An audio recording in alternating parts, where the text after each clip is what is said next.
Masjid Al-Ihtiyat ini dalam rangka acara kajian Ahad yang diselenggarakan oleh DKM Masjid Al-Ihtiyat.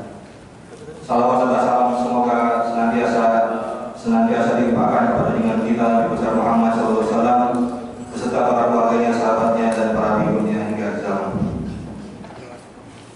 Sebelum kita mulai acara kajian ini, kami atas nama DKM Masjid Al-Ihtiyat kiranya akan menyampaikan beberapa buah maklumat serta informasi. Untuk yang pertama, bahwa sebagaimana kita ketahui, Masjid Al-Ihtiyat ini sedang dalam pelaksanaan pembangunan atau renovasi, dan alhamdulillah pembangunan yang dilaksanakan mulai tahun 2015. Untuk tahap pertama ini sudah hampir mendekati selesai. Kita targetkan sebelum Ramadan tahun ini sudah bisa selesai. Untuk yang sedang dilaksanakan pembangunan adalah saat ini pembuatan menara dan penyelesaian tempat wudhu di lantai 2. Yang panjang nggak ada? Sebagai informasi kami sampaikan bahwa untuk tahap pertama pembangunan diperkirakan menghabiskan dana kurang lebih 4,1 miliar, dan alhamdulillah berhasil kita kumpulkan dari para donatur dan jamaah dari Masjid Al-Ihtiyat. Kemudian informasi untuk tahap pembangunan kedua, yaitu pembangunan selasar di lantai 2 atau di atas jalanan ini nanti akan dibuat dak. Serta pembangunan tahap ketiga adalah pembangunan gedung untuk pendidikan, PPA, dan lain-lain, yang kurang lebih akan menggunakan dana sebesar 2,3 miliar. Untuk itu kami harapkan partisipasi serta infak sedekah dari para bapak dan ibu sekalian bisa langsung disampaikan kepada panitia atau juga bisa disampaikan melalui rekening Bank Syariah Mandiri dengan nomor rekening 711030337 atas nama Muhammad Faruk dan Muhammad Badar. Kemudian informasi selanjutnya kami sampaikan bahwa di Masjid Al-Ihtiyat ini juga telah dijadwalkan acara kajian rutin setiap seminggu sekali, yaitu hari Selasa pada subuh pembahasan kitab tafsir Quran Al-Munir. Kemudian untuk Rabu pada maghrib. Untuk pekan pertama adalah pembahasan kitab Al-Kabahir karya Imam Az-Zahabi. Untuk pekan kedua pembahasan kitab Al-Adabul Mufrad Imam Bukhari. Untuk pekan ketiga pembahasan kitab Hadis Arba'in Imam An-Nawawi. Dan untuk pekan keempat kitab Tauhid karya Syekh Muhammad bin Abdul Wahab. Kemudian untuk kajian setiap Jumat pada subuh. Untuk pekan pertama adalah pembahasan Sirah Nabawiyah. Pekan kedua pembahasan kitab Fikih Sunnah. Untuk pekan ketiga pembahasan Hadis Kursi. Dan untuk pekan keempat pembahasan kitab Al-Azkar Imam An-Nawawi. Kemudian untuk kajian Sabtu pada maghrib, untuk pekan pertama dan ketiga adalah pembahasan kitab Riyadhus Shalihin, dan pekan kedua dan keempat pembahasan kitab Bulughul Maram. Sedangkan untuk kajian Ahad sebagaimana yang kita laksanakan hari ini adalah kajian tematik, yang mana dalam setiap bulannya dilaksanakan minimal 2 kali.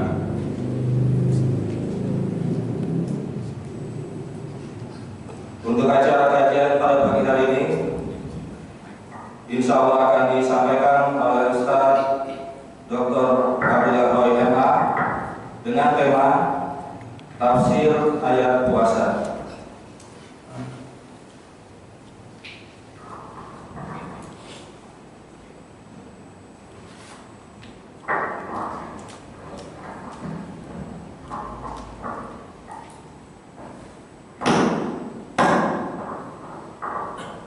Kami bacakan sedikit biar ada Pak Ustaz. Nama Dr. Abdullah Roy MA, tempat tanggal lahir Bantul tahun 1980. Wilayah pendidikan Pondok Pesantren Al-Furqan Gresik, lulus tahun 2000. Kemudian S1 Universitas Islam Madinah, Fakultas Hadis, lulus tahun 2005. S2 Fakultas Dakwah jurusan Akidah Universitas Islam Madinah, lulus tahun 2010. Dan S3 jurusan Akidah Fakultas Dakwah Darussaluddin Universitas Islam Madinah, lulus tahun 2017. Demikian 10 menit biar ada dari Pak Ustaz Dr. Abdul Rahman. Baiklah, kita lanjutkan acara ini dengan langsung ke materi utama, yaitu kajian bersama Ustaz Dr. Abdul Rahman. Untuk itu waktu dan tempat kami persilakan pada Ustaz. Assalamualaikum warahmatullahi wabarakatuh.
Bismillahirrahmanirrahim. Assalamualaikum warahmatullahi wabarakatuh. Alhamdulillah alladzi arsala rasulahu bil huda wa dinil haqq liyudhhirahu 'ala ad-din kullihi walau karihal kafirun. Asyhadu an la ilaha illallah wahdahu la syarika lah wa asyhadu anna Muhammadan 'abduhu wa rasuluhu. Allahumma salli wa sallim wa barik ala nabiyyina Muhammadin wa ala alihi wa sahbihi ajma'in. Alhamdulillah, segala puji bagi Allah Subhanahu wa taala. Aku saksi bahwasanya tidak ada sesembahan yang berhak disembah dan diibadahi kecuali Allah, tidak ada sekutu baginya, dan bersaksi bahwasanya Muhammad adalah hamba Allah dan juga Rasulnya. Salawat dan salam semoga senantiasa Allah SWT limpahkan kepada beliau, keluarga beliau, para sahabat beliau, dan orang-orang yang mengikuti mereka dengan baik sampai akhir zaman. Hadirin sekalian, rahimani wa rahmatullah, saudara dan saudari yang Allah SWT menerima amal ibadah yang kita lakukan, merahmati kita semua dan mengampuni dosa-dosa yang kita lakukan. Kita bersyukur kepada Allah SWT yang masih menjaga keimanan kita, dan kalau bukan karena Allah, niscaya kita adalah orang-orang yang sesat. Maka kewajiban seorang hamba adalah senantiasa mengingat bahwasanya ini semua adalah nikmat dari Allah yang telah menguatkan hati. Allah mahtadaina. Kalau bukan karena Allah, niscaya kita bukan orang-orang yang mendapatkan petunjuk. Dan di antara syukur nikmat terhadap hidayah ini adalah seorang terus menjaga keimanannya, berpegang teguh dengan tauhid, menghidupkan sunnah Nabi SAW, mengamalkan dan mempraktikkan apa yang sudah dipelajari dalam kehidupan dia sehari-hari. Makanya adalah bagian dari syukur nikmat, bagian dari mensyukuri nikmat hidayah. Dan Allah mengatakan, la in syakartum la azidannakum. Apabila kalian bersyukur, niscaya aku akan menambah kepada kalian nikmatnya. Itu diberikan ya tambahan hidayah, diberikan tambahan ketenangan di dalam hidup, keberkahan di dalam masalah rezeki. Makanya adalah bagian dari syukur nikmat. Apabila sudah ditunjuki oleh Allah sunnah dan juga tauhid, pegang, jangan kita lepaskan.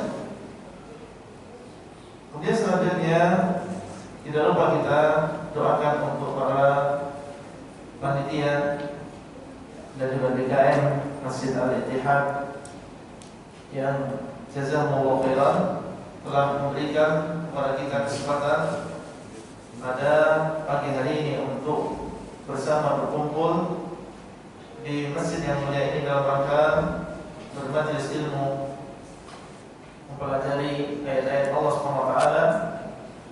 Dan kita berharap ya kita termasuk orang yang disebutkan di dalam hadis di mana beliau sallallahu alaihi wasallam mengatakan, "Mastama'a qaumun fi baitin min buyutillah yatluna kitab Allah wa yatadarasuna bainahum illa nazalat 'alaihim as-sakinah wa ghashiyatuhum rahmah wa hafathumul malaikatu wa dzakarahumullahu fi man 'indah." Tidaklah berkumpul sebuah kaum di sebuah rumah di antara rumah Allah, mereka membaca Al-Quran dan saling mempelajari satu dengan yang lain, bertadarus, berusaha untuk memahami, kecuali akan diturunkan kepada mereka as-sakinah, yaitu ketenangan.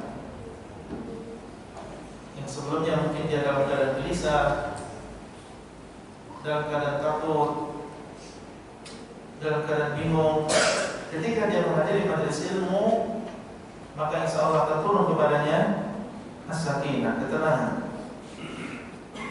Oleh karena itu orang yang sering menghadiri majelis ilmu, maka dia akan lebih tenang hidupnya dibandingkan yang lain.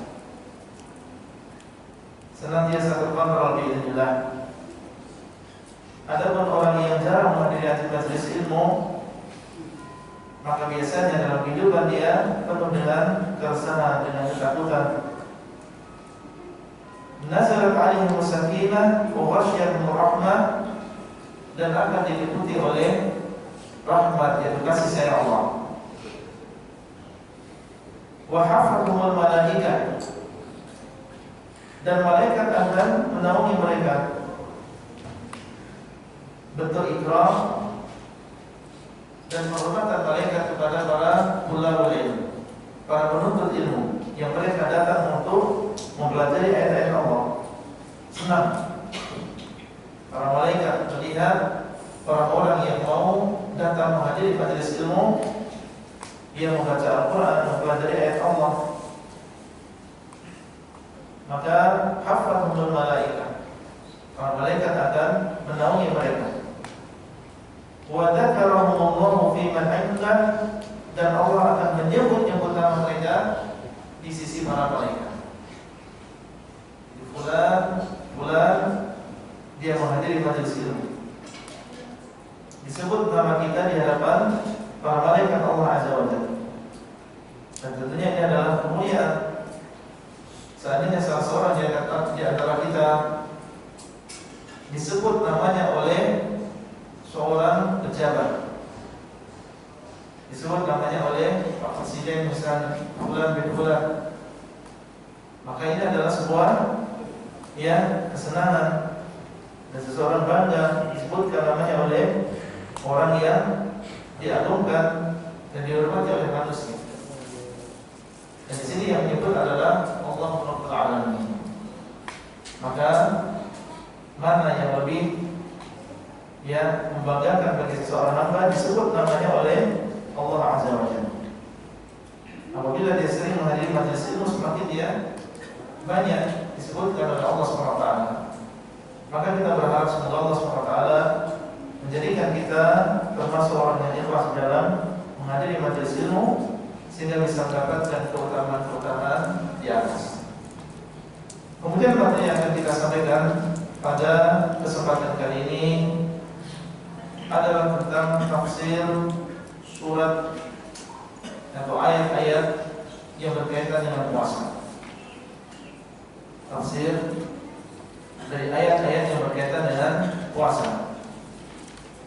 Sebagaimana kita tahu, puasanya sebentar lagi kita akan masuk di bulan yang mulia, yaitu bulan Ramadan.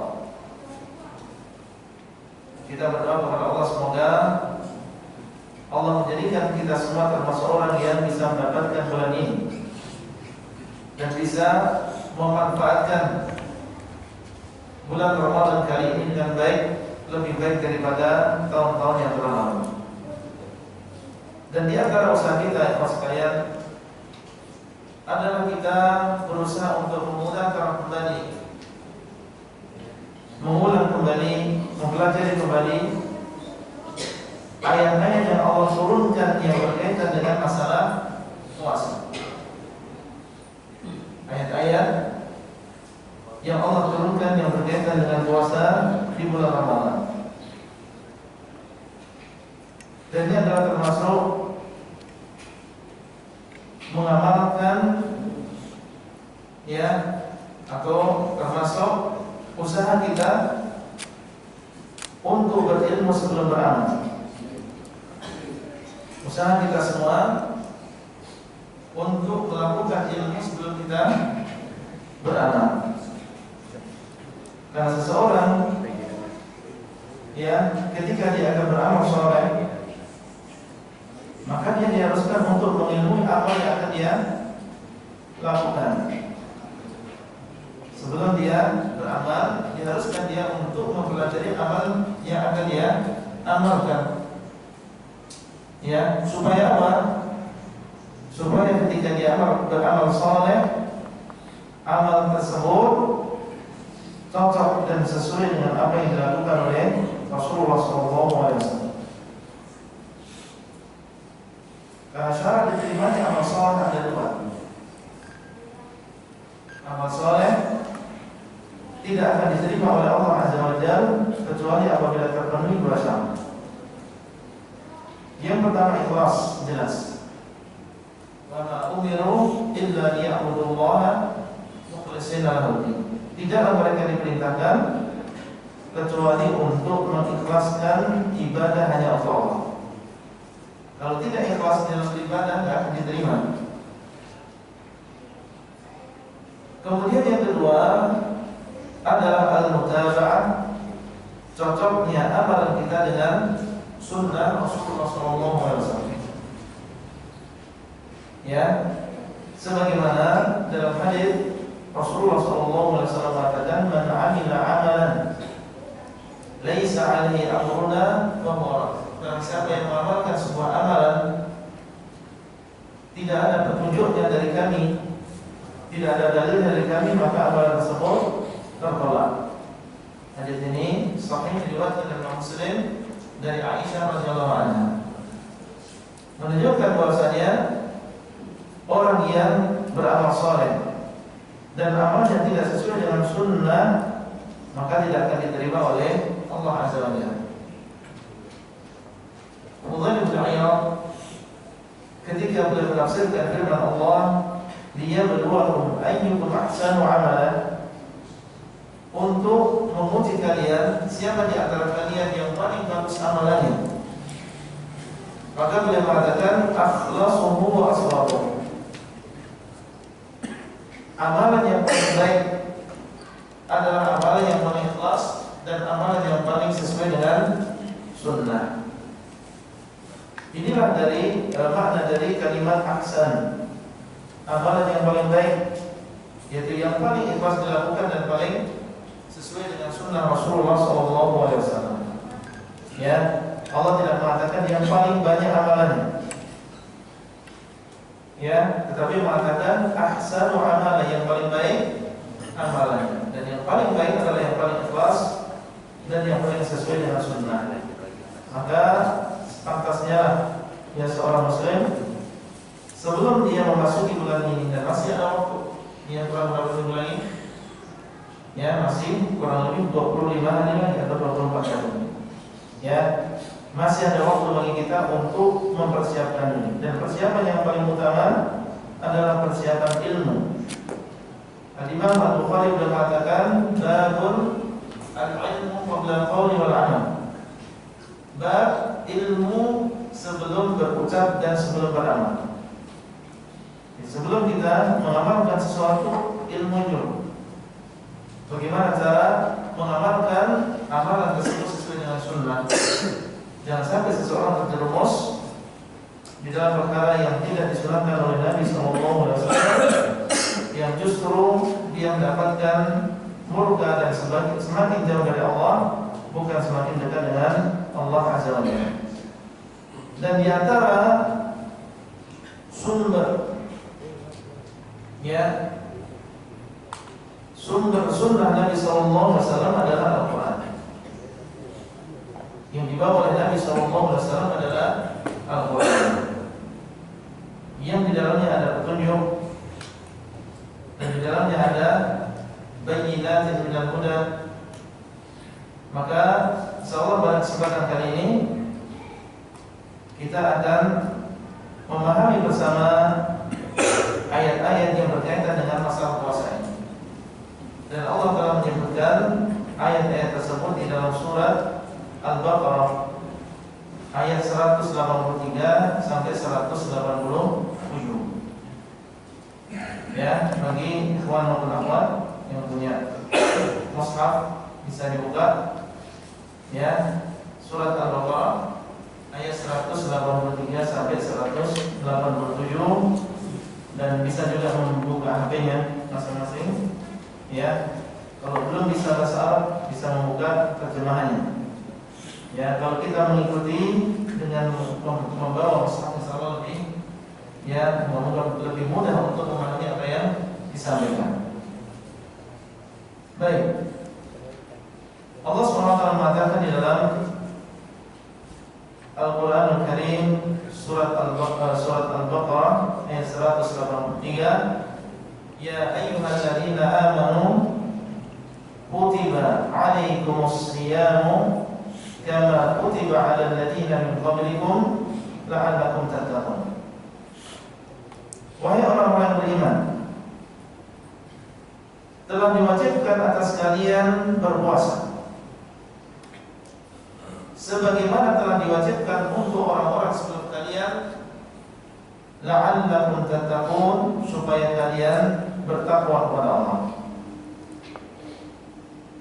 Ya ayyuhalladzina amanu, wahai orang-orang yang beriman, Allah SWT memanggil orang-orang yang mereka beriman kepada Allah, beriman kepada malaikat, beriman kepada kitab, beriman kepada para rasul, beriman kepada hari akhir, dan juga beriman dengan takdir. Maka setiap orang yang merasa dirinya beriman,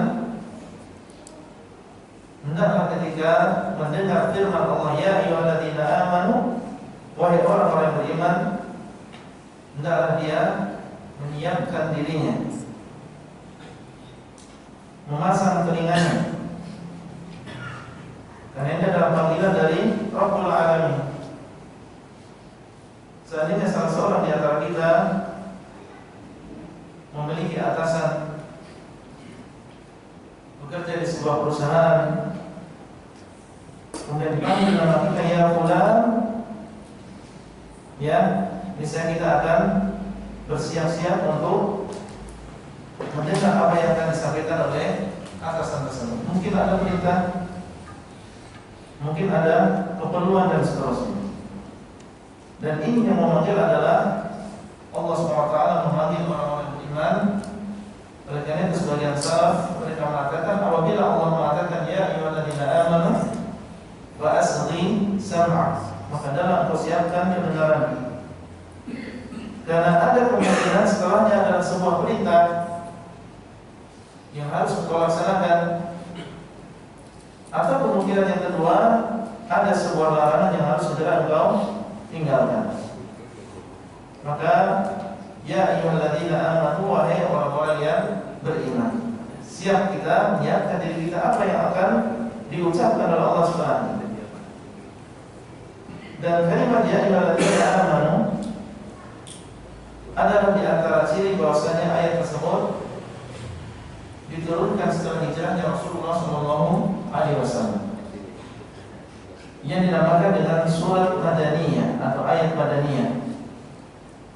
Di antara cirinya diawali dengan kalimat ya ayyuhalladzina amanu. Adapun yang diturunkan sebelum hijrahnya Rasulullah SAW biasanya diawali dengan ya ayyuhan nas, wahai manusia.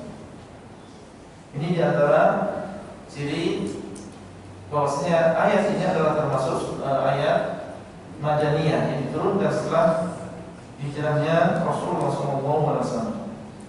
Dan memang demikian karena diwajibkannya puasa di bulan Ramadan ini turun pada tahun 2 Hijriah. Turun pada tahun 2 Hijriah. Dan Nabi SAW melakukan puasa di bulan Ramadan 9 kali, dari tahun ke-2 sampai tahun ke-10. Allah mengatakan setelahnya kutiba alaikumusiyam, telah diwajibkan atas kalian puasa. Kutiba alaikum di dalam bahasa Arab artinya adalah diwajibkan atas kalian. Dan ini menunjukkan bahwasanya puasa di bulan Ramadan hukumnya apa? Hukumnya wajib. Dan kita tahu makna wajib apabila dilaksanakan seseorang mendapatkan pahala, dan apabila dia tinggalkan maka dia akan mendapatkan dosa. Ini pengertian wajib. Bahkan Allah menjadikan puasa di bulan Ramadan adalah satu di antara rukun Islam. Dan ini adalah menduduki derajat yang tinggi di dalam agama. Karena yang dinamakan dengan rukun adalah yang paling kuat dari sesuatu. Ya, rukun adalah yang paling kuat dari sesuatu. Di sana ada arkanul bangunan, ada rukun-rukun bangunan. Maka yang paling kuat di antara bangunan tersebut, sesuatu atau bagian yang paling kuat itu dinamakan dengan rukun. Di puasa di bulan Ramadan bukan kewajiban biasa, bahkan dia adalah termasuk rukun Islam. Sebagaimana dalam hadis buniyal Islamu ala khamsin. Islam itu dibangun di atas 5 perkara. Syahadati an la ilaha illallah wa anna Muhammadan Rasulullah wa iqamis shalah wa ita'iz zakah wa shaumi Ramadan wa hajji baitillahil haram. Islam dibangun di atas 5 perkara.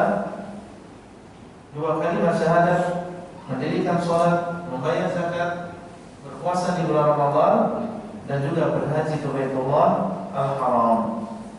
Menunjukkan tentang kedudukan puasa ini di dalam agama kita. Dia adalah sesuatu yang wajib, bahkan dia termasuk yang rukun Islam. Dan sebagian ulama ya, mereka menghukumi orang yang meninggalkan puasa ya dengan sengaja, maka dia telah keluar dari agama Islam. Dan tentunya ini adalah khilaf ya di antara para ulama Ahlus Sunnah wal Jamaah, yaitu tentang orang yang meninggalkan dengan sengaja rukun Islam selain syahadatain. Kalau syahadatain jelas, meninggalkan syahadatain berarti dia keluar dari agama Islam. Ini kesepakatan para ulama. Ya, orang yang meninggalkan syahadatain, ya, dia mau masuk Islam tetapi tidak mau mengucapkan kalimat syahadat, maka dia tidak masuk ke dalam agama Islam. Ketika berbicara tentang rukun Islam yang lain seperti sholat, puasa, zakat, haji, ya, apa hukumnya orang yang meninggalkan salah satu di antara rukun Islam tersebut dengan sengaja? Maka para ulama sampai khilaf ya di dalam masalah ini. Ada di antara mereka yang mengatakan keluar dari agama Islam, dan ada di antara mereka yang mengatakan bahwasanya dia telah melakukan dosa yang bisa, tapi tidak sampai keluar dari agama Islam. Kemudian Allah mengatakan, kama kutiba 'alal ladzina min qablikum. Sebagaimana telah diwajibkan puasa ini atas orang-orang sebelum kalian.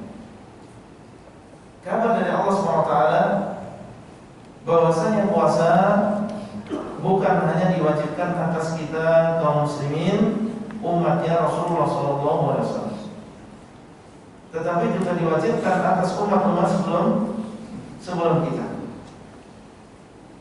Apa maksudnya di sini? Di antara maksudnya yang pertama, supaya kita tidak merasa berat. Ya, supaya kita tidak merasa berat. Kenapa? Ketika dikabarkan bahwasanya puasa ini juga diwajibkan untuk orang-orang sebelum kita, maka kita merasa bahwasanya kita juga memiliki teman yang sudah mendahului kita di dalam melakukan kewajiban ini. Berarti ini bukan ibadah yang pertama kali disyariatkan, bahkan sudah disyariatkan kepada orang-orang sebelum kalian, untuk menimbulkan di dalam hati kita rasa bahwasanya ini semua insyaallah tadi mudahkan. Karena orang-orang sebelum kita, mereka diwajibkan berpuasa dan mereka bisa. Ya, ini maksud Allah SWT menyebutkan bahwasanya ibadah puasa ini sudah diwajibkan untuk orang-orang sebelum kalian, supaya kita merasa ringan. Kemudian yang kedua, supaya kita mau berlomba. Ya, supaya kita mau berlomba. Ya, kalau diwajibkan atas kita dan diwajibkan atas orang-orang sebelum kita, maka kita berlomba siapa di antara kita yang paling baik di dalam melakukan amal soleh. Makanya Allah mengatakan dalam Al-Quran, fastabiqul khairat, hendaklah kalian berlomba-lomba dalam kebaikan. Setelah Allah mengatakan, likullin ja'alna minkum syir'atan wa minhajan, walau sya'allahu laja'alakum ummatan wahidah, walakin liyabluwakum fima ataakum fastabiqul khairat. Masing-masing dari kalian telah diberikan syariat, diberikan tata cara ibadah. Dan seandainya Allah menghendaki, insya Allah akan menjadikan kalian umat yang satu.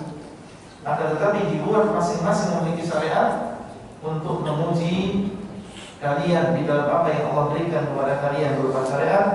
Fastabiqul khairat, maka adalah kalian saling berlomba di dalam kebaikan. Jadi siapa di antara kita yang melaksanakan kewajiban ini dengan baik, maka kita berlomba-lomba. Kama kutiba 'alal ladzina min qablikum, sebagaimana telah diwajibkan atas orang-orang sebelum kalian, dan tidak mengharuskan puasanya sama dengan yang diwajibkan atas kita. Ya, diwajibkan puasa atas mereka, tidak mengharuskan puasanya sama caranya dengan yang diwajibkan atas kita kaum muslimin pengikut Rasulullah SAW. Karena Allah mengatakan, likullin ja'alna minkum syir'atan wa minhajan. Masing-masing dari kalian telah dibuatkan syariat. Jadi kita, ya umatnya Nabi Muhammad SAW memiliki syariat, dan umat-umat sebelum kita juga memiliki syariat. Ya, meskipun namanya sama, yaitu asiyam, tapi belum tentu tata caranya sama persis. Sebagaimana sholat ada di dalam syariat sebelum kita. Ya, Nabi Isa alaihissalam melakukan sholat sebagaimana dalam Al-Quran, ya Allah mengatakan wa awsani bis sholat. Ya, Nabi Isa mengatakan, dan Allah telah mewasiatkan aku untuk melakukan sholat. Dan ketika Allah berbicara tentang Nabi Ismail, wa kana ya'muru ahlahu bis sholat, dan dahulu Ismail mendorong dan memerintahkan keluarganya untuk melakukan sholat. Ibrahim melakukan sholat. Ya, Musa juga melakukan sholat.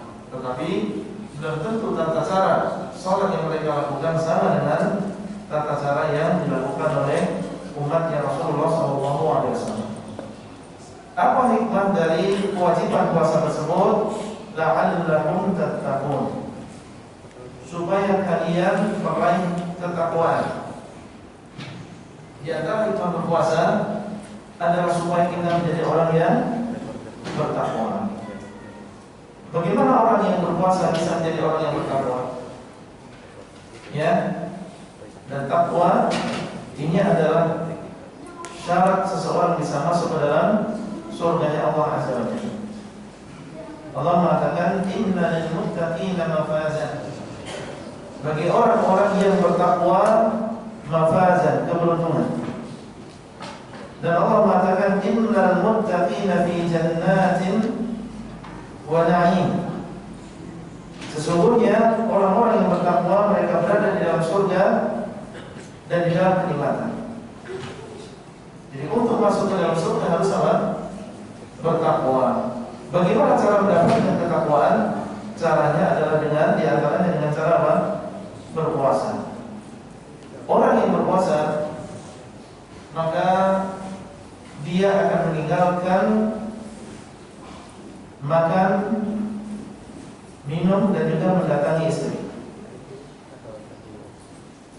Dan ketiganya adalah termasuk mufattirat, termasuk perkara yang merusak dan membatalkan puasa seseorang dengan kesepakatan para ulama. Baik, makan dan juga minum dan mendatangi istri pada asalnya adalah diperbolehkan. Ya, mubah seseorang makan dan mubah dia untuk minum dan boleh dia mendatangi istrinya karena dia adalah halal. Ketika dia berpuasa, dia tinggalkan itu semua untuk Allah Azza wa Jalla. Allah mengatakan, ya, kulu washrabu hatta yatabayyana lakum al-khaytul abyad min al-khaytil asfar min al-fajr. Boleh makan dan minum sampai datang fajar. Kalau sudah datang fajar maka tidak boleh makan dan juga minum. Allah melarang makan dan minum di siang hari dan juga melarang kita untuk datang istri kemudian kita tinggalkan. Tinggalkan untuk siapa? Untuk Allah Azza wa Jalla. Padahal asalnya makan dan juga minum tersebut adalah hukumnya boleh. Kita tinggalkan semua itu karena Allah. Kalau yang dibolehkan saja pada asalnya kita tinggalkan. Ya, seorang muslim meninggalkan perkara yang asalnya diperbolehkan. Apalagi perkara yang memang dari asal diharamkan. Ya, orang yang berpuasa dia terbiasa membiasakan dirinya untuk meninggalkan ya perkara yang asalnya boleh. Kalau yang boleh saja dia tinggalkan karena ini adalah perintah dari Allah SWT, apalagi perkara yang diharamkan. Jadi diharapkan orang yang berpuasa selama 1 bulan, ya, dan dia meninggalkan perkara-perkara yang membatalkan puasanya, maka dia terbiasa meninggalkan perkara yang diharamkan. Dan meninggalkan perkara yang diharamkan ini adalah termasuk bagian dari takwa Allah Azza wa Jalla. Demikian pula orang yang berpuasa ini dilatih untuk senantiasa muraqabah, merasa diawasi oleh Allah Azza wa Jalla.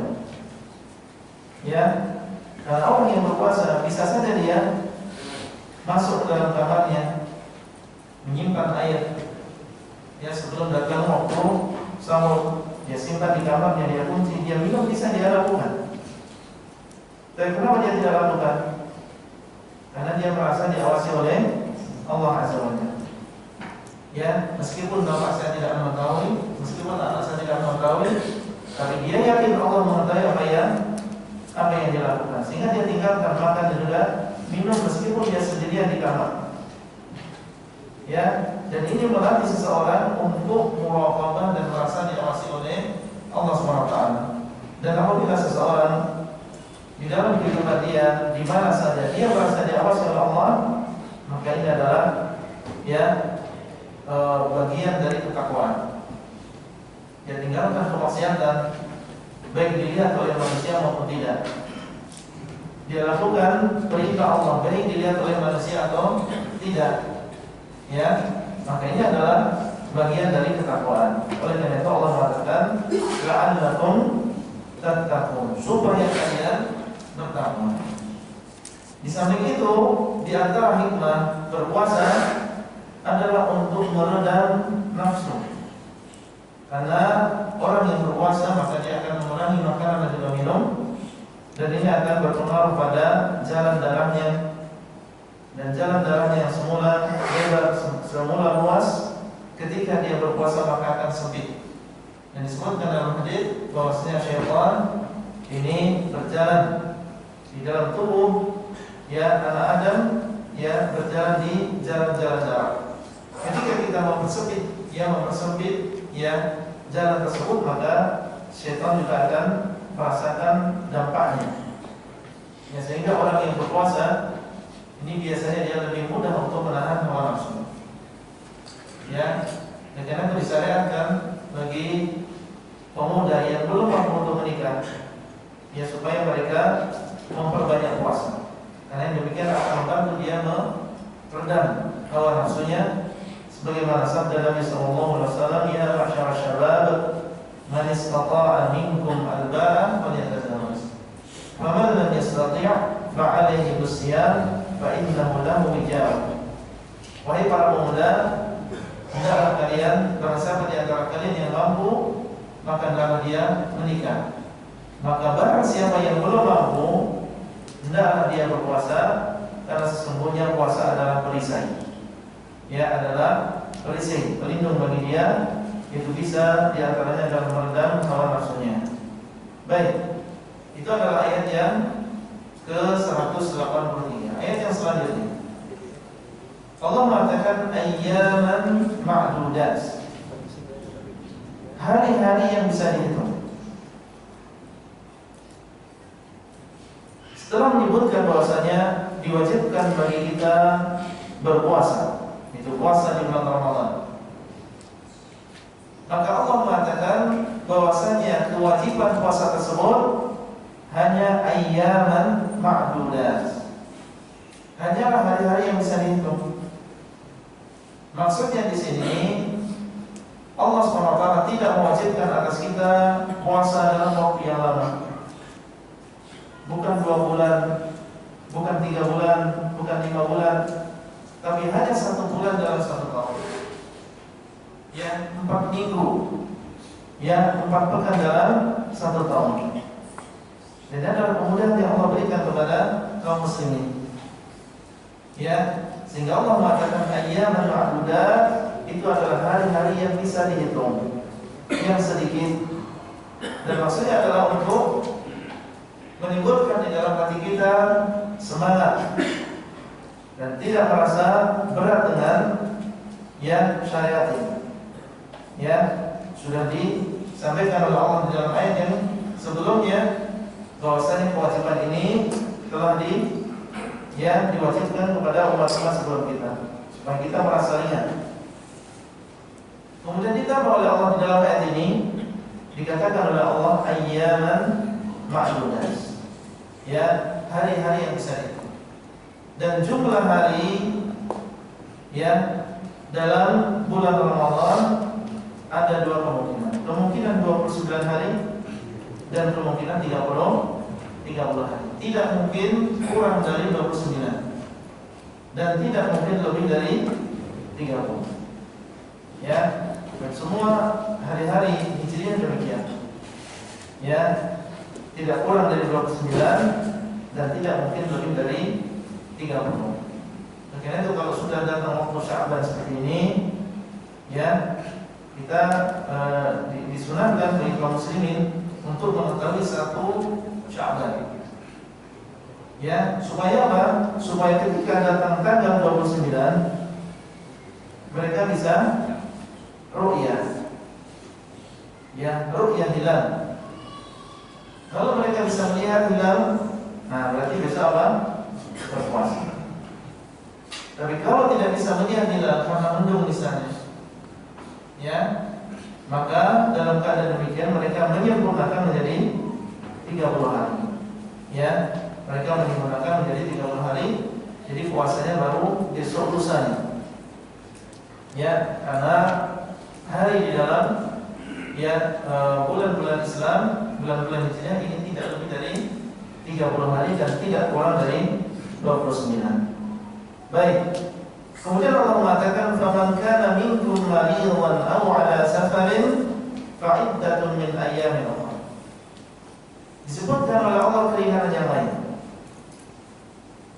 Apa keringanannya? Bagi orang yang sakit dan orang yang melakukan safar. Ya, ini keringanan di atas keringanan. Ya, disebutkan bahwasanya ini sudah diwajibkan untuk umat sebelum kalian dan dia adalah hari-hari yang sedikit. Kemudian yang ketiga, diberikan keringanan bagi orang yang sakit.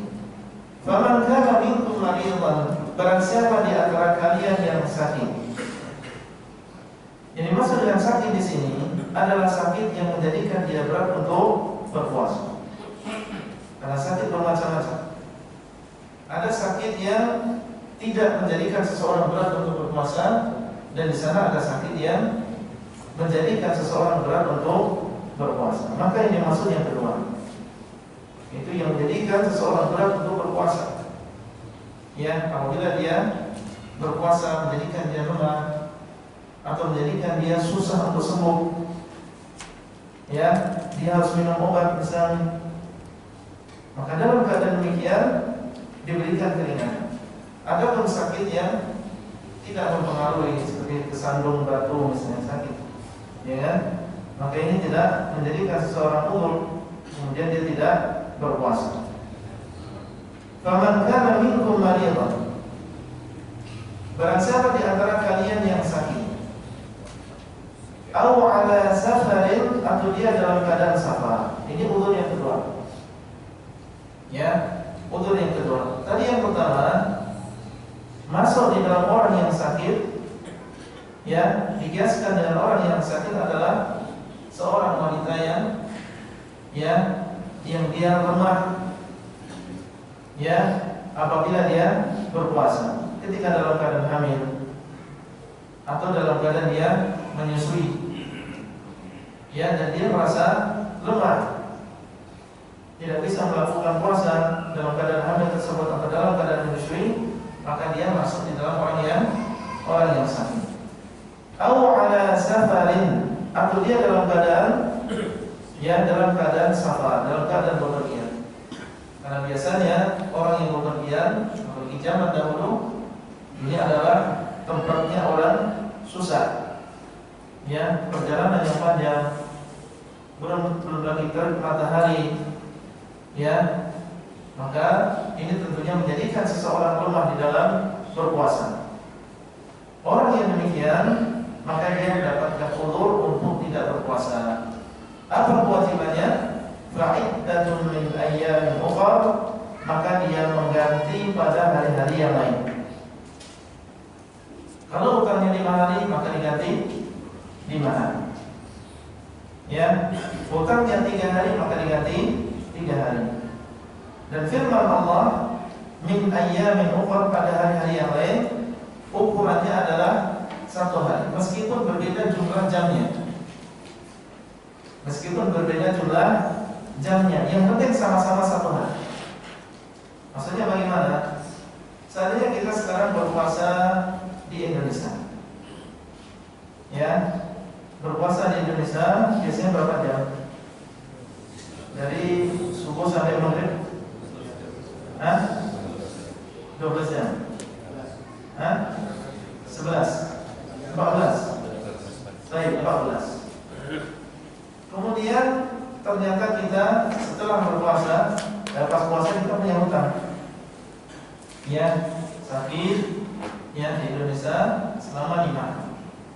Kemudian setelah bulan Ramadan kita kembali lagi ke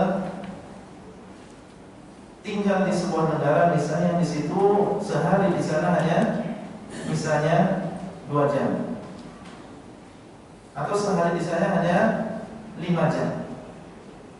Dari waktu subuh sampai maghrib itu hanya butuh 5 jam. Kemudian kita tinggal di sana dan ingin mengqadha puasa, maka puasa yang kita lakukan di sana selama 5 jam tadi itu sudah sudah cukup. Karena Allah mengatakan fa'iddatun min ayyamin ukhra. Maka sesuai dengan harinya diganti pada hari-hari yang lain. Satu hari diganti dengan satu hari, meskipun berbeda jumlah apa? Jumlah jamnya. Karena Allah mengatakan ayyamin ukhra, diganti pada hari-hari yang lain. Kemudian yang dimaksud dengan safar di sini, ya safar yang di situ seseorang berbuka puasa. Dan para ulama berbicara tentang hukum yang berpuasa ketika safar. Apa hukumnya? Ya, ada di antara ulama yang mengatakan yang afdal adalah berpuasa. Itu orang yang melakukan safar, ada yang mengatakan afdalnya dia tetap apa? Berpuasa. Dan ada yang mengatakan afdalnya dia tidak berpuasa. Dan pendapat yang kuat bahwasanya di sini ada perincian. Bagaimana perinciannya? Apabila dia melakukan safar, kemudian dia merasa ringan, tidak merasa berat dengan safarnya, artinya dia melakukan puasa, ya dalam keadaan safar tersebut dia merasa ringan, tidak ada masalah. Ya, apalagi di zaman sekarang, ya alat-alat transportasi ini sudah luar biasa. Meskipun seorang dalam keadaan safar, ya di sana ada AC, di sana ada fasilitas yang menjadikan kita tidak terlalu capek di dalam safar ini. Maka dalam keadaan demikian yang afdal adalah berpuasa. Kenapa? Pertama, kita ingin mendapatkan keutamaan bulan Ramadan. Beramal soleh di bulan Ramadan ini lebih besar pahalanya daripada kita tunda nanti setelah bulan Ramadan. Karena zaman waktu ini memiliki pengaruh terhadap ganjaran dan juga pahala. Kemudian yang kedua, lebih cepat kita melaksanakan kewajiban. Ya, kalau ditunda, ya sampai setelah Ramadan, maka berarti kita menunda kewajiban. Ya, kalau kita kerjakan sekarang, maka lebih cepat kita melaksanakan apa? Melaksanakan kewajiban. Kemudian yang ketiga, lebih mudah karena kita beribadah bersama-sama dengan orang lain. Berbeda kalau kita tunda nanti bulan Syawal, bulan Dzulqa'dah, bulan Dzulhijjah. Terkadang seseorang berat untuk apa? Melakukan puasa kalau sendirian. Yang lainnya makan, yang lainnya minum, kemudian kita berpuasa, maka ini terkadang bagi sebagian berat. Tapi kalau kita lakukan sekarang, tentunya demikian lebih ringan bagi kita. Baik, kalau dia merasa berat, ya di dalam safarnya, ya sudah hampir pingsan, ya dan sudah berkunang-kunang dan seterusnya, maka dalam keadaan demikian, afdalnya dia berbuka puasa. Bahkan dalam satu keadaan yang dikhawatirkan di situ dia termudorati, bisa sampai meninggal misalnya, maka wajib baginya untuk berbuka puasa. Ya wajib baginya untuk berbuka puasa. Oleh karena itu dalam sebuah hadis, pernah suatu saat Nabi SAW melihat ada sekerumunan manusia, ya, dan di tengah-tengah mereka ada seorang laki-laki yang sedang terbaring. Maka Nabi SAW ada, ya, beliau mengatakan, ada apa ini? Ya, mereka mengatakan dia berpuasa. Dan Nabi SAW mengatakan, laisa minal birri as-siyamu fi safar. Bukan termasuk kebaikan seseorang berpuasa dalam keadaan safar. Ya, bukan termasuk kebaikan seseorang berpuasa dalam keadaan safar. Maksudnya adalah apabila seseorang ketika safarnya merasa berat, ya, dan tidak bisa kuat di dalam puasanya, bahkan dia lemes di dalam melakukan sholat fardu misalnya, maka dalam keadaan demikian, ya afdalnya dia adalah meninggalkan puasa dan mengganti pada hari-hari yang lain. Sebagian ulama seperti Ibnu Hazm, ya, beliau berpendapat dengan ayat ini bahwa berbuka puasa bagi orang yang safar ini wajib hukum. Ya, dan ini menyelisih pendapat jumhur. Ya, Beliau berpendapat fa'iddatun min ayyamin ukhra aw 'ala safarin fa'iddatun min ayyamin ukhra, berarti orang yang safar wajib untuk berpuasa. Kalau tidak berpuasa, orang yang safar wajib untuk berbuka. Kalau dia tetap berpuasa tidak sah. Ini ucapan siapa? Ibnu Hazm.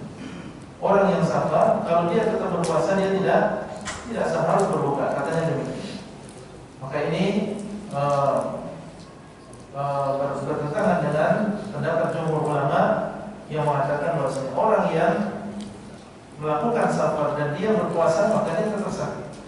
Makanya dalam hadis yang lain sebagian sahabat cerita, kami safar bersama Rasulullah SAW. Ya, kami safar bersama Rasulullah SAW. Faminna as-sha'imu wa minna al-muftir. Ada di antara kami yang berpuasa dan ada di antara kami yang berbuka.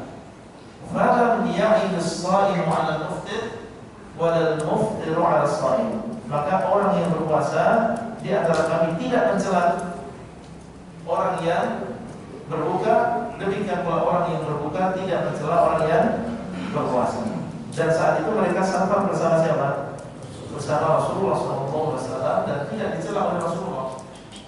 Ya, yang berpuasa sah puasanya, yang tidak berpuasa maka boleh saja karena dia dalam keadaan apa? Dalam keadaan safar. Baik. Kemudian setelah itu Allah mengatakan wa 'alal ladzina yutiqunahu fidyatun ta'amu miskin.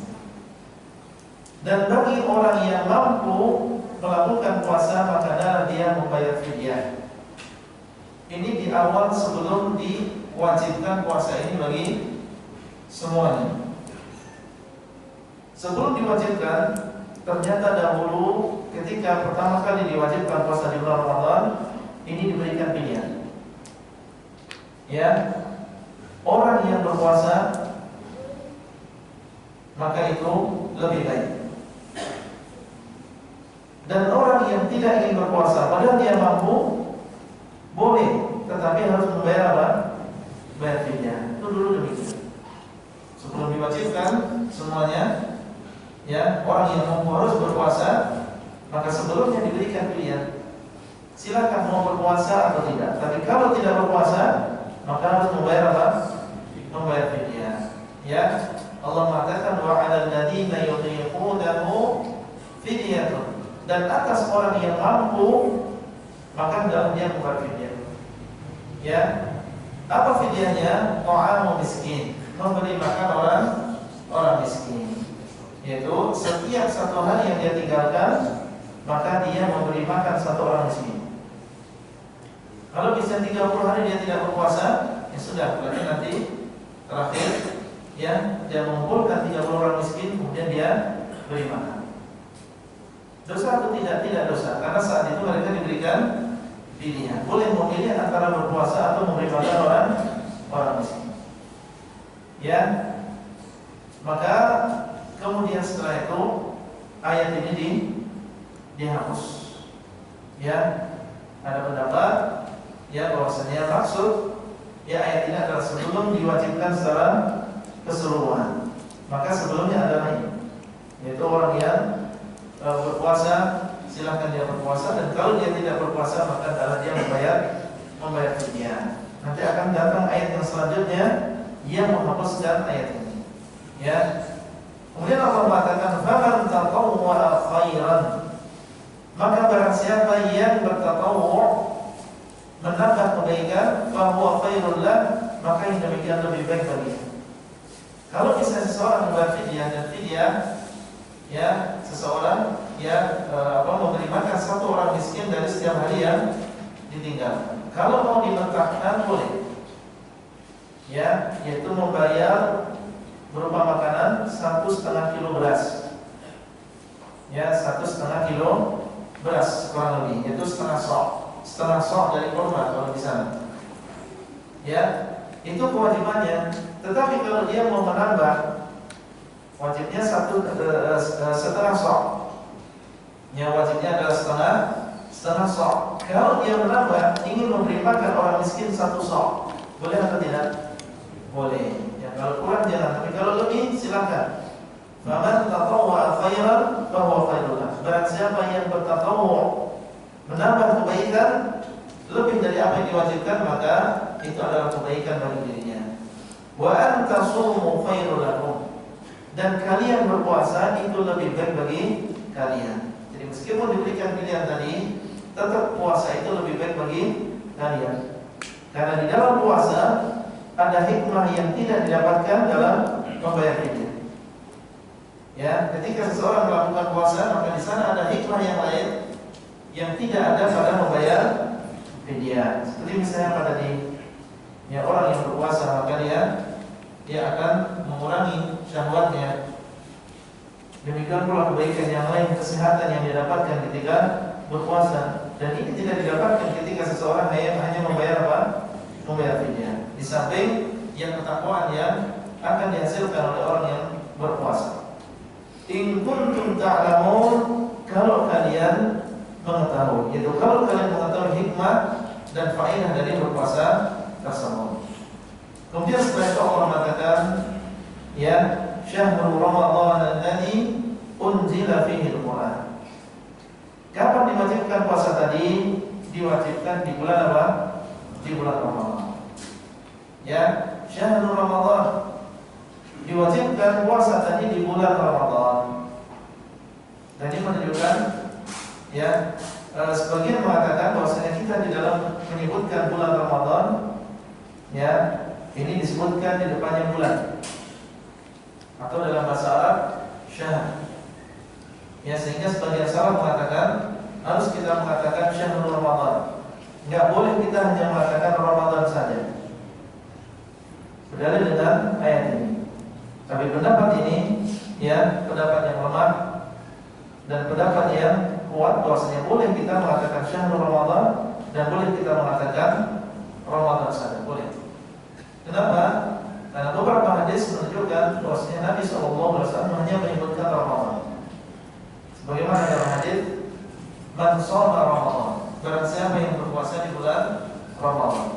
Dan beliau mengatakan man qama Ramadan, ya, barang siapa yang melakukan sholat malam di Ramadan. Beliau tidak menyebutkan syahr, tidak menyebutkan bulan, menunjukkan bolehnya seseorang mengatakan Ramadan saja atau mengatakan syahrul Ramadan. Dua-duanya boleh. Alladzi unzila fihi al-Qur'an, yang diturunkan di dalamnya Al-Qur'an. Maksud diturunkan Al-Qur'an di sini adalah diturunkan dari Lauhul Mahfuz ke langit dunia. Diturunkan dari mana? Dari Lauhul Mahfuz ke langit dunia. Maka diturunkan sekali oleh Allah. Ya, dan ini terjadi di bulan apa? Di bulan Ramadan. Adapun diturunkannya Al-Quran dari langit dunia menuju ke Rasulullah SAW atau diturunkan kepada Rasulullah SAW, maka ini diturunkan secara beransur-ansur selama 23 tahun. Ya, semenjak ayat yang pertama itu Iqra sampai ayat yang terakhir itu Al-Yawma akmaltu lakum dinakum, maka ini diturunkan secara beransur-ansur kepada Rasulullah SAW selama 23 tahun. Jadi diturunkan Al-Quran di bulan Ramadan maksudnya adalah dari mana tadi?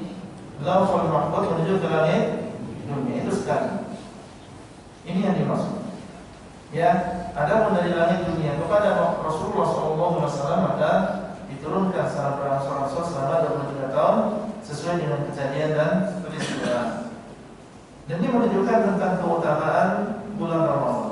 Allah memilih ya bulan Ramadan di antara 12 bulan untuk diturunkan di dalamnya Al-Quran.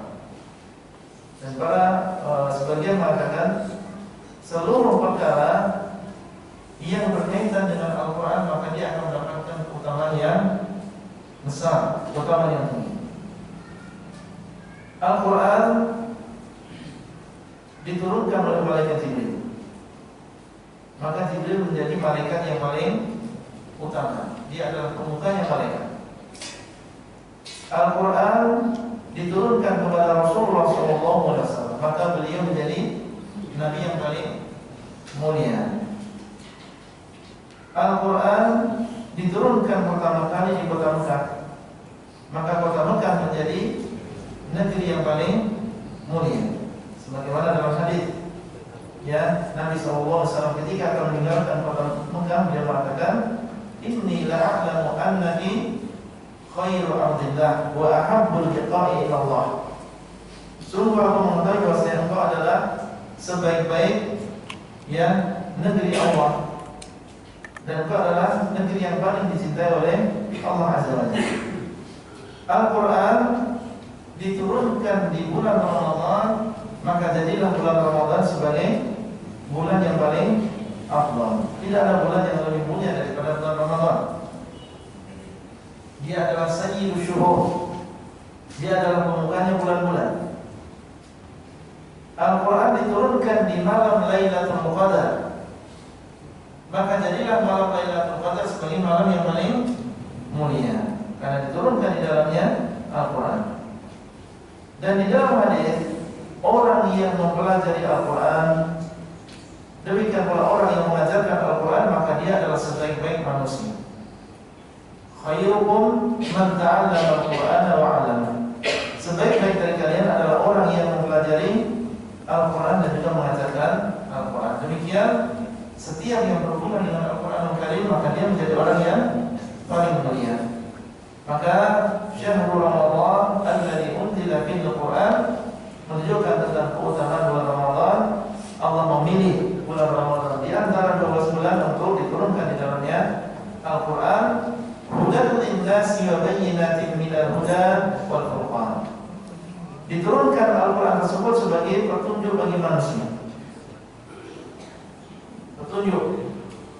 Barang siapa yang berpegang dengan Al-Quran, mengikuti petunjuk yang ada di dalamnya, maka dia akan selamat di dunia dan di akhirat. Berasal Al-Quran dari Allah SWT, dan dialah yang mengetahui tentang kita apa yang terbaik bagi kita sebagai manusia dan apa yang mudarat bagi kita sebagai manusia.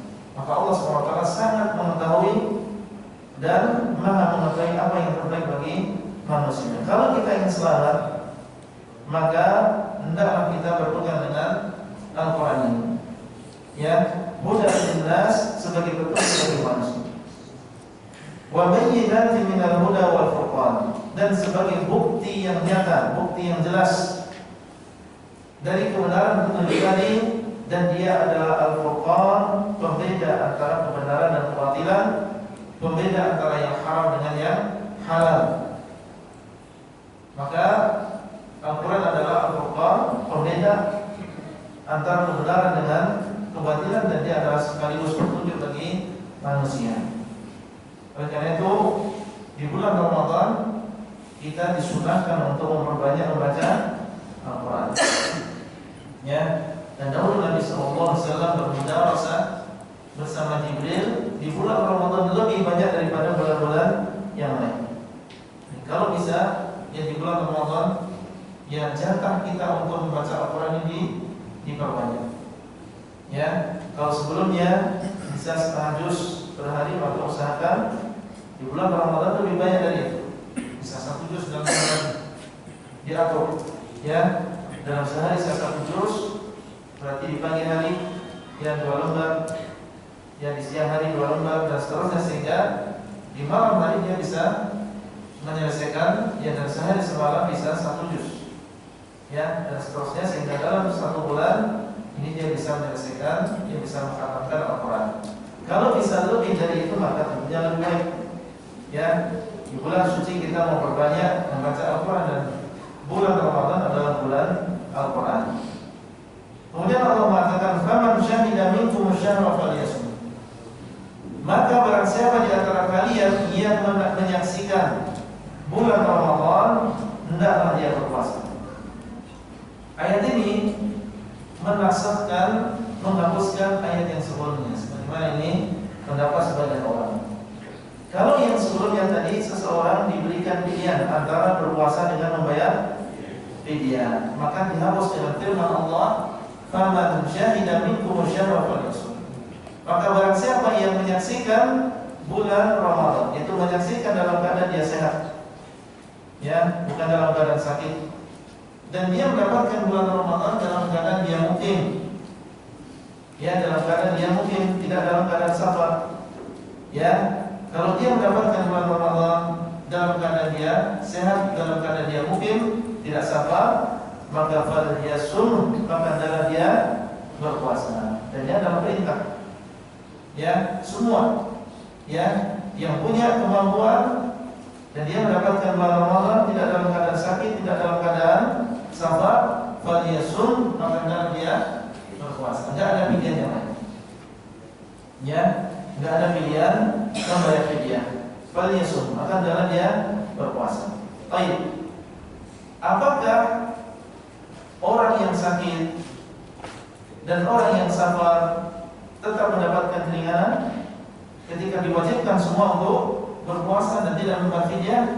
Maka Allah mengulang kembali. Allah mengatakan, "Wa man kana maridan aw 'ala safarin fa iddatun min ayyamin ukhra." Dan barang siapa yang sakit atau dia dalam keadaan safar, maka dia mengganti pada hari-hari yang lain. Allah ingin menjelaskan, meskipun hukumnya sudah berubah tadi, yang sebelumnya diberikan pilihan sekarang menjadi wajib semuanya, tetapi keringanannya tetap, ya, rukhsahnya tetap. Orang yang sakit boleh berbuka dan orang yang sedang dalam keadaan safar juga boleh untuk berbuka. Karena mungkin ya sebagian menyangka, oh berarti ya sudah nggak boleh lagi berbuka kalau sakit, atau menyangka bahwasanya orang yang safar berarti tidak boleh lagi berbuka. Maka Allah mengulangi lagi, ya. Jadi pengulangan di sini bukan nggak ada faedahnya, karena tadi disebutkan "Wa kana minkum maridan aw 'ala safarin fa iddatun min ayyamin ukhra." Dan di sini Allah mengatakan kembali "Wa man kana maridan aw 'ala safarin fa iddatun min ayyamin ukhra." Supaya orang yang tidak menyangka bahwasanya setelah berubah hukumnya kemudian berarti rukhsahnya dihilangkan oleh Allah. Tidak, tapi Allah tetap menetapkan yang rukhsah ini. Yuridullahu bikumul yusra wa la yuridu bikumul usra. Allah menginginkan bagi kalian kemudahan, ya, Allah menginginkan bagi kalian kemudahan.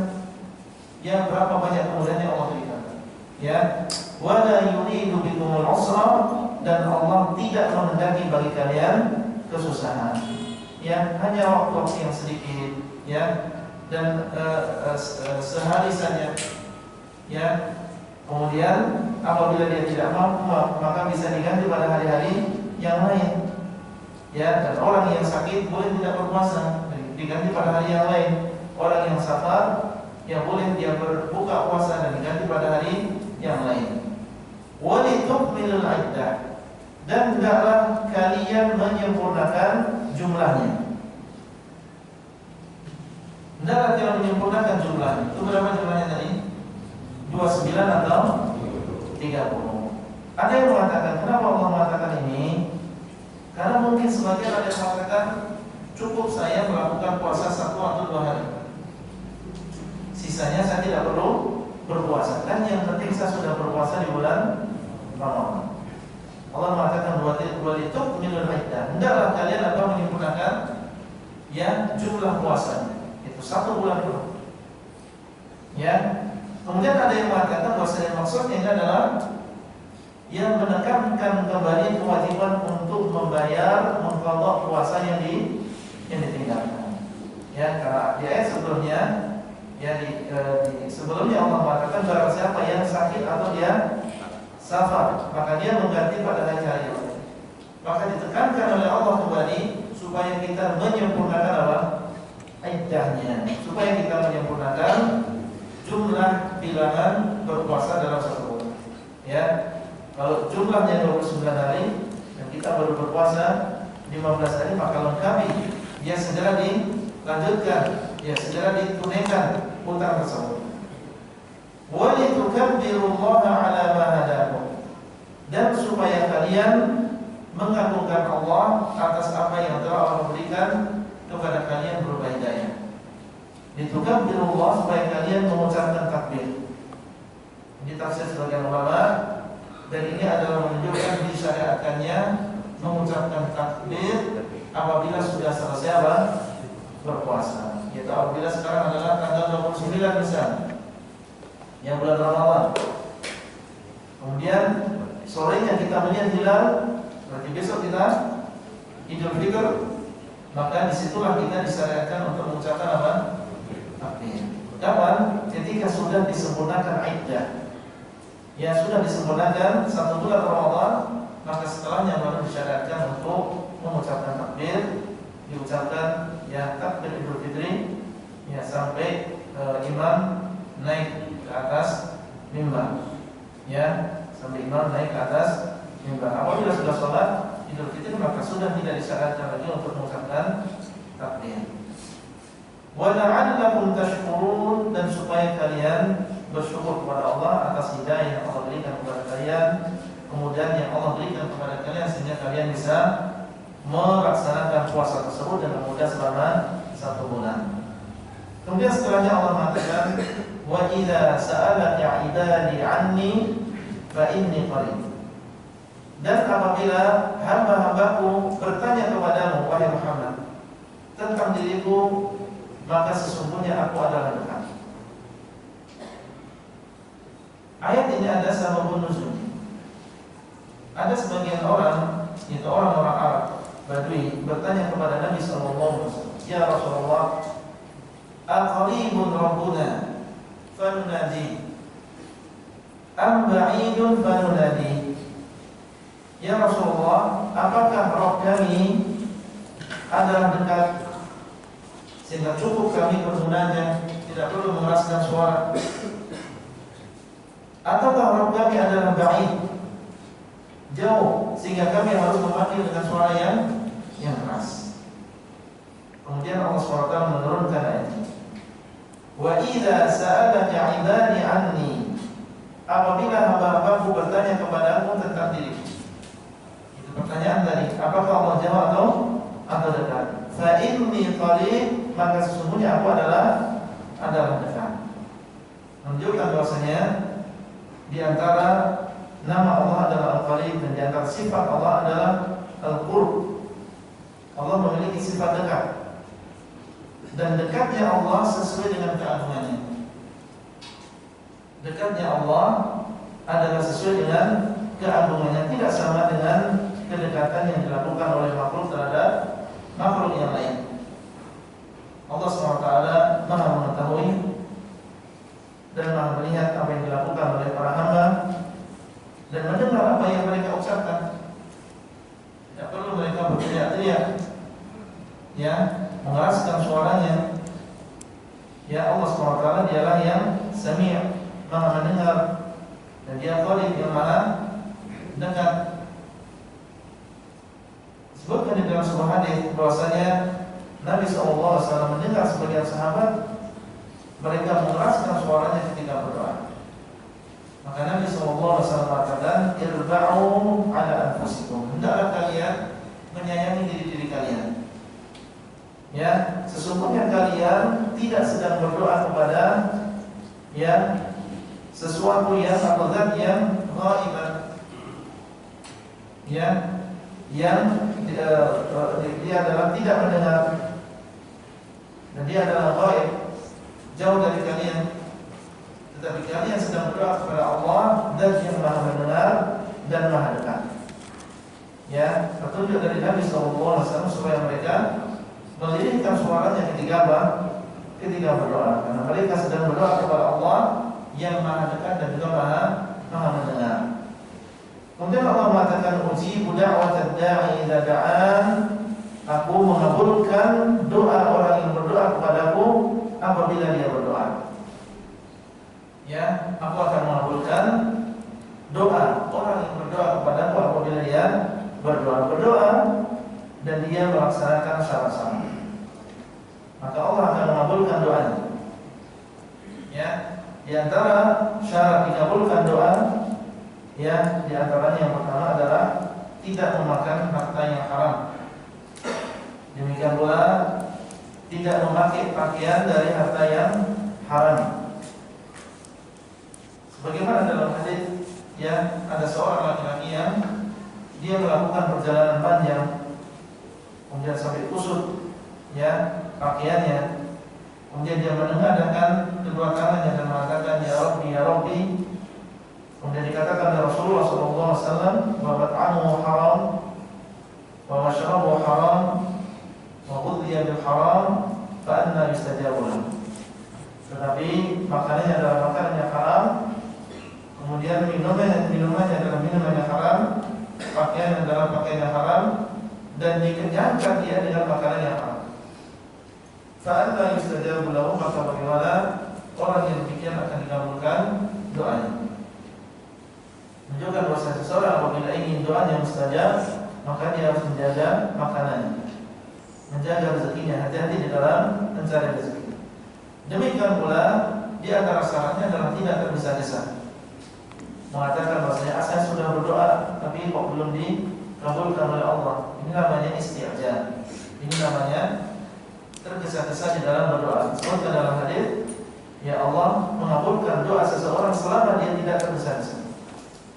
Kalau dia tergesa-gesa dengan mengatakan ucapan tadi, maka justru ini menjadi sebab tidak dikabulkan ya doanya. Wa yastajibu li wa yu'minu bi la'allahum yarshudun, maka dalam mereka menjawab diriku. Menjawab diriku maksudnya di sini adalah apabila diperintah oleh Allah, maka kita laksanakan perintahnya, dan apabila kita dilarang, maka dalam kita jauhi larangan. Menunjukkan bahwasanya di antara sebab seseorang dikabulkan doanya adalah dengan istijabah di amrillah. Di antara sebabnya adalah seseorang menjawab Allah Azza wa Jalla.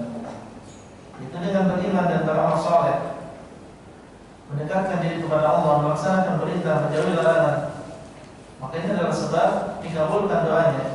Wal yu'minu bi, dan dalam mereka beriman denganku, percaya kepadaku, la'allahum yarshudun, supaya mereka menjadi orang yang lurus. Ya, supaya mereka menjadi orang yang lurus. Soal, apa hubungannya antara doa di sini dengan hukum puasa? Tadi dalam ayat 183 sampai 185 disebutkan tentang hukum-hukum berpuasa, kewajibannya, orang yang sakit, orang yang sabar, bagaimana orang yang mampu dan dia tidak berpuasa, ya. Kenapa di sini disebutkan tentang doa? Siapa yang tahu? Dan setelahnya, yaitu ayat 187, disebutkan lagi tentang masalah puasa. Tapi diselang-selangi dengan apa? Dengan ayat tentang apa? Tentang doa. Sebagian ulama mengatakan ini adalah isyarat dari Allah SWT bahwasanya orang yang berpuasa doanya apa? Mustajab. Sebagaimana dalam sebuah hadis Rasulullah SAW menyebutkan ada 3 golongan orang yang mustajab doa. Di antara yang disebutkan adalah orang yang berpuasa sampai dia berbuka. Orang yang berpuasa sampai dia berbuka. Jadi menunjukkan tentang keutamaan berdoa ketika dalam keadaan puasa. Ini adalah termasuk ya doa yang mustajab. Ya, doa yang mustajab di antaranya adalah ketika berpuasa. Baik, ayat yang terakhir adalah firman Allah, "Uhilla lakum lailatus siyamir rafathu ila nisaikum." Dihalalkan untuk kalian pada malam berpuasa untuk melakukan rafat ila nisaikum, kepada wanita-wanita kalian, kepada istri-istri kalian. Ar-rafat maknanya adalah mendatangi istri. Ar-rafat artinya adalah mendatangi istri, berjima. Di dalam ayat ini Allah mengatakan uhilla lakum, telah dihalalkan bagi kalian. Lailatul Shiyam, pada malam berpuasa, itu besok berpuasa, maka pada malamnya dihalalkan, dibolehkan untuk mendatangi istri-istri kalian. Jadi menunjukkan bahwasanya di antara hukum-hukum berpuasa, ya, di malam hari itu sudah datang waktu maghrib sampai datang waktu subuh, maka dihalalkan bagi orang-orang yang berpuasa untuk mendatangi istrinya. Halal. Yang tidak boleh kesiaan. Maka ini termasuk yang merusak puasa yang paling berat. Ya, mendatangi istri di siang hari di bulan puasa, maka ini termasuk yang paling berat ancamannya. Ya, dan kafarahnya adalah kafarah yang mughalladah. Ya, kafarah yang berat. Ya, pertama dia harus membebaskan budak. Kalau tidak ada, ya maka berpuasa selama 2 bulan berturut-turut. Ya, 2 bulan berturut-turut dia berpuasa. Ya, tidak boleh berhenti dari puasanya kecuali ada uzur. Ya, kalau tidak ada uzur dia berbuka, maka harus diulang kembali dari awal. Kalau tidak mampu, maka dia disuruh untuk memberi makan kepada 60 orang miskin. Yang memberi makan untuk 60 orang miskin. Maka ini dinamakan dengan kafarah yang mughalladah, kafarah yang berat, termasuk jenis tebusan yang berat. Baik, dihalalkan untuk kalian wahai kaum muslimin pada malam berpuasa untuk melakukan rafath kepada istri-istri kalian. Kenapa? Hunna libasun lakum wa antum libasun lahun. Karena mereka adalah pakaian bagi kalian wahai laki-laki, dan kalian wahai laki-laki adalah pakaian bagi mereka. Menunjukkan kedekatan antara suami dengan istri sehingga diumpamakan oleh Allah sebagai pakaian. Dan pakaian ini adalah sesuatu yang sangat dekat dengan diri seseorang. Istri kita adalah orang yang paling dekat dengan kita, dan kita adalah orang yang paling dekat dengan istri kita. Sangat dekatnya kalian sehingga dihalalkan bagi kalian untuk melakukan rafath di malam hari di bulan puasa. Alimallahu annakum kuntum taqtanuna anfusakum fataba 'alaikum wa 'afa 'ankum. Allah tahu bahwasanya kalian telah mengkhianati diri-diri kalian. Jadi sebelumnya enggak boleh. Ya. Jadi sebelumnya aturannya kalau sudah datang waktu sholat isya, ya, kalau sudah datang waktu sholat isya, maka tidak boleh lagi makan, tidak boleh lagi minum, tidak boleh mendatangi istrinya sampai datang besok, ya, maghrib lagi. Atau seandainya dia tertidur sebelum sholat isya, ya, maka setelah bangun, ya, di tengah malam tidak boleh lagi dia makan, tidak boleh minum, tidak boleh mendatangi istrinya sampai besok sampai besok pagi, sampai besok maghrib. Ini aturan sebelumnya, hukumnya demikian. Dan ini berat dilakukan oleh para sahabat radhiyallahu anhum, sehingga ada sebagian mereka yang tidak kuat. Ya, ada sebagian mereka disebutkan dalam sebuah kisah. Ya, dia kalau siang di bulan Ramadan dia bekerja di kebun. Ya, kecapean, sore dia pulang. Ya, kemudian saking capeknya belum makan, itu menjelang maghrib dia ketiduran dan tidak bangun kecuali setelah maghrib. Kalau demikian keadaannya, maka aturannya tidak boleh dia makan dan minum sampai sampai besok hari. Padahal seharian dia sudah kerja, malam sudah capek, ya dia tidak boleh makan dan minum. Akhirnya hampir sahabat ini pingsan. Dan ada sebagian mereka ya datang waktu sholat isya atau dia ketiduran sehingga dia tetap mendatangi istrinya. Ya, tetap mendatangi istrinya karena sudah tidak mampu. Ya, maka Allah Subhanahu wa taala akhirnya memberikan keringanan kepada kaum muslimin. Alimallah, Allah tahu bahwasanya kalian sebelumnya mengkhianati diri kalian sendiri. Ada di antara kalian yang melanggar, Allah tahu. Ya, fataba 'alaikum, maka Allah memberikan taubat kepada kalian, memaafkan kalian, wa 'afa 'ankum. Sekarang diberikan keringanan oleh Allah. Ya, ini adalah fadl min Allah, karunia dan juga anugerah yang Allah berikan ya kepada kaum muslimin, keringanan yang sangat banyak ya, yang sebelumnya dilarang mereka untuk mendatangi istri ya setelah sholat isya dia atau setelah dia tidur di waktu malam, maka sekarang dihalalkan. Kemudian Allah mengatakan fal'ana, maka sekarang bashiruhunna wabtaghu ma kataballahu lakum. Maka sekarang datangilah mereka. Ya. Maka sekarang datangilah mereka. Sebelumnya Allah mengatakan uhilla, dihalalkan. Dikuatkan lagi oleh Allah, sekarang datangilah mereka. Diperintahkan oleh Allah Azza wa Jalla. Ingin menguatkan bahwasanya hukumnya sekarang apa? Boleh. Sekarang halal. Yang sebelumnya tidak halal, sekarang diperbolehkan. Ya, menguatkan bahwasanya mendatangi mereka di waktu malam, maka ini dihalalkan bagi orang-orang yang berpuasa. Wa battabu ma kataballahu lakum, dan dalam jalan mencari apa yang telah diwajibkan atau yang telah Allah tetapkan atas kalian.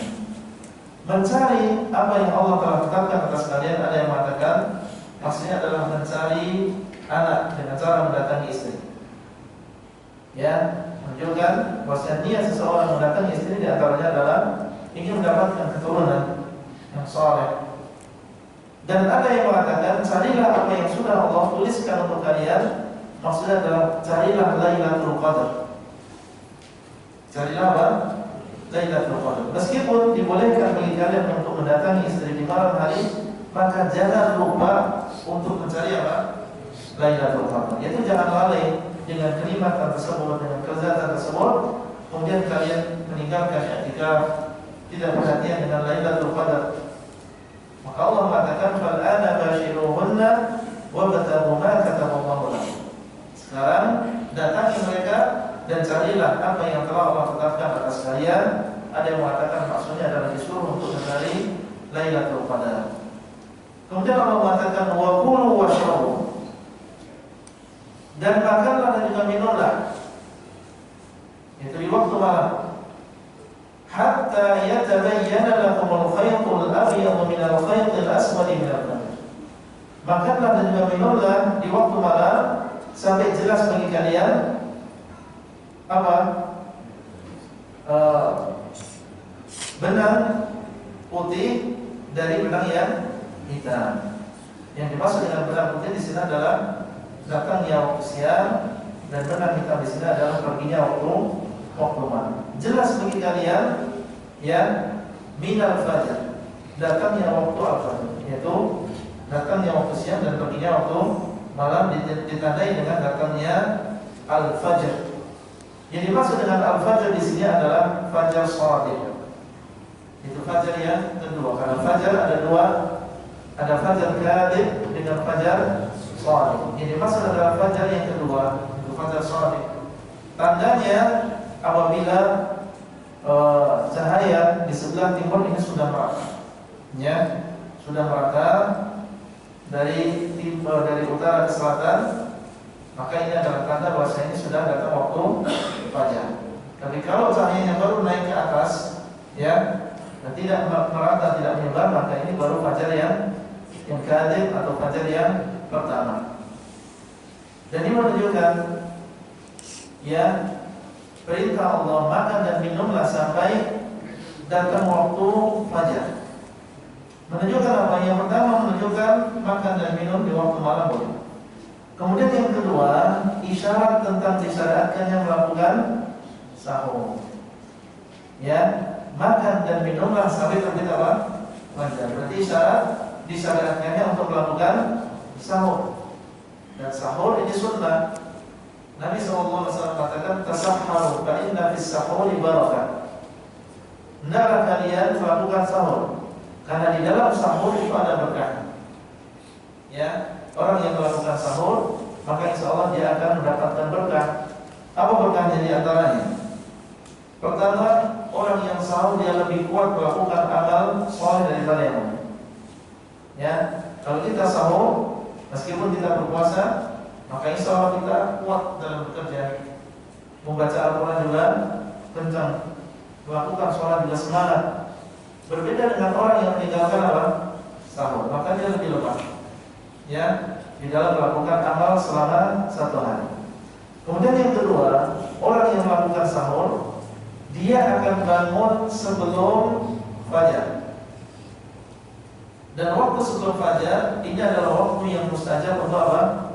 Berdoa. Kalau dia sahur ya sambil dia makan dia berdoa kepada Allah, atau setelah dia sahur dia berdoa kepada Allah, meminta ampunan, meminta kebaikan dunia dan akhirat, maka yang doanya sebagaimana dalam hadis bahwasanya Allah SWT turun setiap malam ke langit dunia pada sepertiga malam yang terakhir. Kemudian Allah mengatakan, siapakah yang memohon ampun maka aku akan mengampuni dirinya. Siapa yang meminta maka aku akan memberi.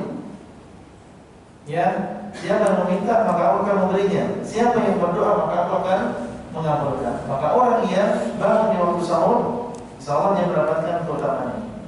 Kemudian yang ketiga, dia bisa melaksanakan sholat subuh tepat pada waktunya, berjamaah di masjid. Ya, berbeda dengan orang yang meninggalkan sahur. Ya, maka dia akan yang meninggalkan sholat berjamaah di masjid atau yang dia ketinggalan di dalam sholat berjamaah menjadi masbuk misalnya, karena dia tidak bangun sebelum apa? Sebelum subuh. Jadi ayat ini menunjukkan isyarat ya tentang disyaratkannya apa? Ya sahur, dan ini menunjukkan sebagaimana disebutkan oleh para ulama bahwasanya orang yang junub, ya orang yang junub kemudian datang waktu subuh dalam keadaan dia junub maka puasanya sah. Ya, junub kemudian datang waktu subuh dan dia belum sempat mandi, mandinya baru setelah apa? Setelah datang adzan. Ya, maka puasa yang dilakukan apa? Sah. Karena bahkan Allah mengatakan sampai datang waktu apa? Fajar. Boleh makan, boleh minum, mendatangi istri juga boleh sampai datang waktu apa? Waktu fajar, waktu subuh. Nah, kalau misalnya ya sebelum subuh ya mendatangi istrinya kemudian tidak sempat melakukan mandi kecuali setelah datangnya waktu adzan, maka silakan dia mandi dan tidak mempengaruhi apa? Puasanya. Diceritakan oleh Aisyah dan Ummu Salamah, terkadang Rasulullah SAW yang memasuki waktu subuh dalam keadaan beliau junub. Kemudian beliau mandi dan berpuasa. Ya, datang waktu subuh dan beliau dalam keadaan apa? Junub, kemudian beliau mandi dan berpuasa. Ya, kalau demikian keadaannya, ya seseorang junub dalam keadaan dia sadar, dalam keadaan dia sengaja, maka yang junub dan sebabnya dalam keadaan tidak sadar, seperti orang yang mimpi basah, ya di malam hari kemudian dia baru bangun di waktu subuh, atau di siang hari, ya dia ketika tidur siang kemudian dia mimpi, maka yang demikian tidak membatalkan apa? Tidak membatalkan puasanya. Kalau dilakukan itu dalam keadaan apa? Dalam keadaan mimpi. Ya, ya kalau yang sengaja saja di malam hari, ya kemudian dia masuk waktu pagi dalam keadaan junub dan tidak mandi, ya kecuali setelah datang waktu adzan, itu saja diperbolehkan. Apalagi yang di malam hari tadi sebab junubnya adalah karena mimpi, maka tentunya itu juga tidak mempengaruhi apa? Puasa seseorang. Baik, thumma atimmu shiyama ila lail. Kemudian dalam kalian menyempurnakan puasa sampai malam. Jika apabila sudah datang waktu subuh, maka disitulah mulai apa? Berpuasa sampai kapan? Sampai malam. Yang dimaksud dengan lail di sini adalah tenggelamnya matahari. Kalau sudah tenggelam matahari, maka sudah dihalalkan untuk berbuka. Disebutkan di dalam sebuah hadis, "Idza aqbala al-lailu min hahuna wa adbara an-naharu min hahuna, faqad ya afṭara as-shā'im." Apabila sudah datang waktu malam dan sudah hilang waktu siang, maka sungguh orang yang berpuasa telah ifṭar. Sungguh orang yang berpuasa telah berbuka. Menunjukkan bahwasanya apabila sudah tenggelam matahari, maka di situ kita boleh untuk segera berbuka. Dan ini yang sunnah, ya, yaitu seseorang menyegerakan berbuka puasa. Sebagaimana dalam hadis, la tazalu ummati bi khairin ma 'ajjalul fitrah. Ya, akan senantiasa umatku dalam keadaan baik selama mereka menyegerakan berbuka. Jadi yang sunnah justru kita menyegerakan berbuka. Kalau sudah datang waktu maghrib langsung kita berbuka. Tidak perlu menunggu 5 menit lagi, 10 menit lagi. Ya semakin cepat ya maka itu lebih baik. Ya selama kita sudah yakin menjelang matahari maka segera kita berbuka. Kemudian Allah mengatakan wala tubashiruhunna wa antum 'akifuna fil masjid. Dan janganlah kalian mendatangi istri kalian sedangkan kalian dalam keadaan beriktikaf di masjid. Setelah Allah menyebutkan tadi dihalalkan, itu dihalalkan untuk mendatangi istri di malam hari, maka Allah mengingatkan di sana ada keadaan tidak boleh kita mendatangi istri di bulan Ramadan. Yaitu kapan? Ketika dalam keadaan i'tikaf. Wala tubashiruhun. Janganlah kalian mendekati istri kalian. Janganlah kalian yang mendatangi istri kalian. Ya dalam menjimainya. Sedangkan kalian sedang beriktikaf di dalam masjid. Apa yang bisa kita ambil di sini? Yang pertama, bahwasanya berjima ketika dalam keadaan iktikaf ini membatalkan iktikaf. Meskipun dilakukan di malam hari, ya betul, ya tidak membatalkan puasanya, tidak mempengaruhi puasanya. Tetapi kalau dia sedang beriktikaf, maka ini membatalkan apa? Iktikaf. Kalau dia ingin iktikaf lagi, maka harus memperbaharui niatnya. Ya, diperbaharui niatnya dari awal. Kemudian silahkan dia melakukan iktikaf. Karena iktikaf ini maksudnya adalah mengkhususkan diri untuk beribadah. Ya, selama di masjid, ya, maka tidak boleh dia mendatangi istrinya. Kemudian di antara faedahnya yang kedua, bahwasanya iktikaf itu dilakukan di mana? Di masjid. Tidak boleh kita beriktikaf di rumah. Ya, atau beriktikaf di gunung, ya, di gua misalnya tidak boleh. Wa antum 'akifuna bil masajid, dan kalian beriktikaf di dalam masjid. Dan masjid yang dimaksud, yang pendapat yang lebih kuat adalah masjid yang digunakan untuk ya Jumatan, ya, supaya seseorang ya tidak keluar dari masjid untuk mencari tempat yang digunakan untuk Jumatan. Dan tidak diharuskan ya Masjid Nabawi atau Masjidil Haram atau Masjidil Aqsa. Meskipun yang lebih afdal dilakukan i'tikaf di 3 masjid tadi. Karena sabda Nabi sallallahu alaihi wasallam, "La i'tikafa illa fil masajid tsalatsa." Tidak ada i'tikaf kecuali di 3 masjid ini. Yang dimaksud dengan tidak ada i'tikaf, tidak ada i'tikaf yang lebih afdal daripada i'tikaf di 3 masjid ini, karena dilipat gandakan di sana. Ya, pahala sholat di 3 masjid ini akan dilipat gandakan. Ya, di Masjidil Haram 100.000 kali lipat.